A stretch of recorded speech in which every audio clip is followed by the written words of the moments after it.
Looking to improve your squad on Ultimate Team? Visit iggm.com for safe and reliable coins with the link in the description. Use my promo code NA to get 5% off. What's good, guys? For this video, we're going to be doing the 451. And this is a remake for the post patch, and it's also a little bit different than my previous 451 in case you didn't like that one, or maybe you did like that one and you wanted the to see if you can get a step up from that. But this 451 is a bit different than my previous one, and in my opinion, I liked it more than my older one, to be honest. There's a couple differences this time around, but first things first, I came up with this idea not by myself. This was a formation that was posted on my Discord server from a member named Johnny Bravo.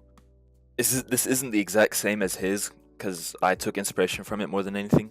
But obviously credit still goes to him because I didn't think of this until he did, basically. You can join my Discord with the link in the description, but people always ask me how much it costs to join the Discord. I feel like people think that I'm selling something. The Discord's completely free. Anyone can join. You can see all our custom tactics that we post. You can post your own custom tactics to share with the community, get it reviewed, things like that. But yeah, that's that. That's about the Discord server. Other than that, this 451 I had a lot of fun with this weekend league. We used a role that I'll get into later that's a lot more different than the meta suggests, but we still had a lot of fun at the end of the day. That being said, it's really important that we talk about the team and ignore this red card, but it's important that obviously you have your good defenders. Doesn't matter what type of defenders, just make sure they're good defenders all around. Make sure you have a good center mid that has really good defense. I used Garcia here because I needed Liga F links, but that's that. And then you're going to want a playmaker type card. This card's going to make a lot of runs in behind whenever the chance is presented to him. You're going to obviously want your pacey two wingers on the left and the right and a good striker. Then you're also going to want a player right here that you can trust as a winger. And what I mean by that is they got to be quick, good dribbling, good passing. They have whip pass, that's perfect. I don't know if you're going to find a center mid with good whip pass or who's got whip pass, but you're just going to want a center mid here, because this player right here is going to be the half winger, and then this player right here is going to be the playmaker, and then this player right here is going to be their cover, basically holding. But yeah, you need a half winger here, and like I said, you're basically gonna want someone that looks like they have winger stats.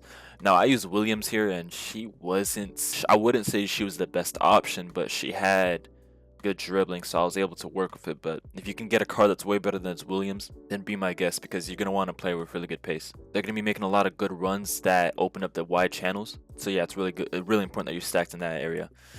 As for the formation, you can see it right here. You can see the code at the top, then the roles right there.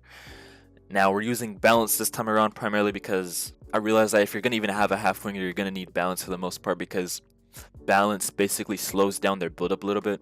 And the issue with half winger is that in build up, if you don't organize it properly, they're just going to go all the way out wide, and then they're not going to be open, and it's just going to be annoying. So that's that. Defensive approach high with line height 61. And then as for the player roles, you got your striker up front, advance forward. Best striker role in the game as far as I know.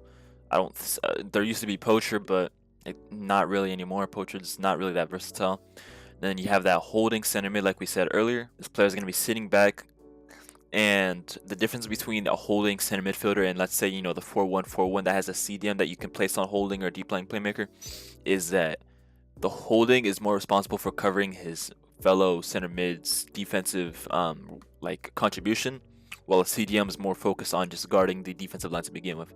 So what I mean by that is, with holding, as you can see when we open up the activity map, you see when it goes to the left and to the right, that's because when these two players go up, this player right here is responsible to cover that space. And since we have two of these guys going up really aggressively for the most part, you're going to need someone that covers the space. So this player is not going to be too involved in build up. They're going to be a little bit involved, but unlike a deep line playmaker that is more involved in build up, the holding is going to be more focused on covering his teammates and their defensive the area that they're leaving by. But that's that. And then you have your half winger right here. Let me switch to this real quick so it's makes more sense. Half winger right here. Now don't be misled by this, basically, because this player is going to be more often than not next to this player. However, there's just something really good about half winger that I just couldn't explain, but in game I was noticing that, I think it might have been because I was using balance as well, balance build up, but the half winger was, once you got to the final third, the half winger was often really open. They also had really good angles for Travellas and things like that. So, but yeah, this player is going to be next to the right wing for the most part, and that brings us to the right winger, inside forward attack,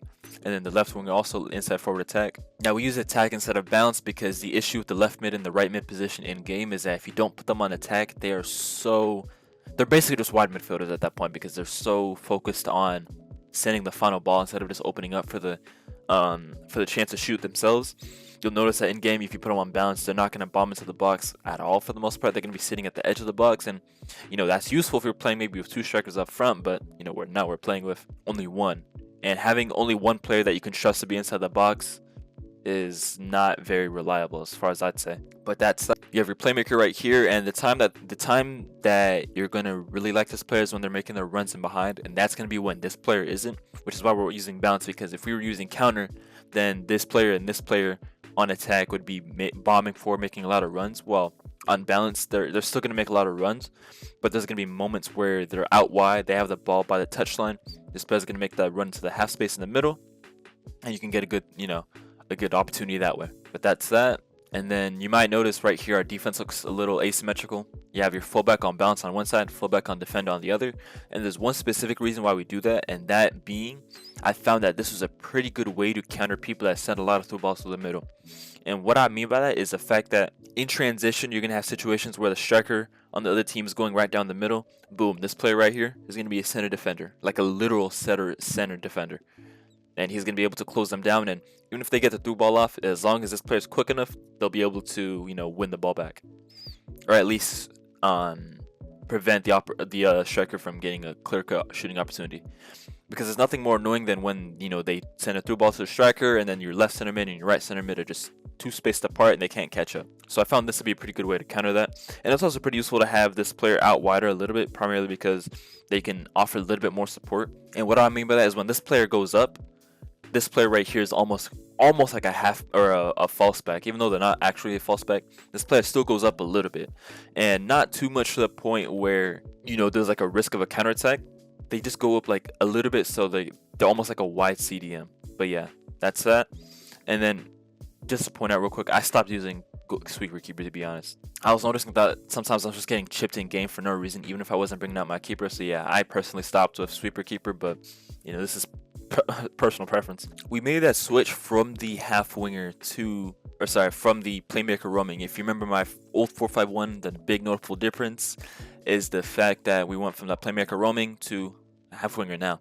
And we did that mainly because, one, the idea of the playmaker roaming was so they could go out wide to begin with, because when they go out wide, we're opening space up in the middle for our wingers to make runs in behind. And what I mean by that is when you have a player out wide, like a winger or something like that, just a player that's sitting in the wider position of the pitch, the other team's defensive line has to stretch out a little bit, and that can enable space for your strikers and your wingers to make runs in behind the defensive line. And these runs would obviously lead to goal scoring opportunities. So, and we made that switch this time around because either way, with playmaker roaming, the playmaker roaming does not get that involved in build up through the middle. They would always get involved out wide, because the thing with roaming is that roaming is kind of like a more modular instruction. This applies to more than playmaker. It can apply to the CDM holding, CDM deep line playmaker, anything that has roaming on it.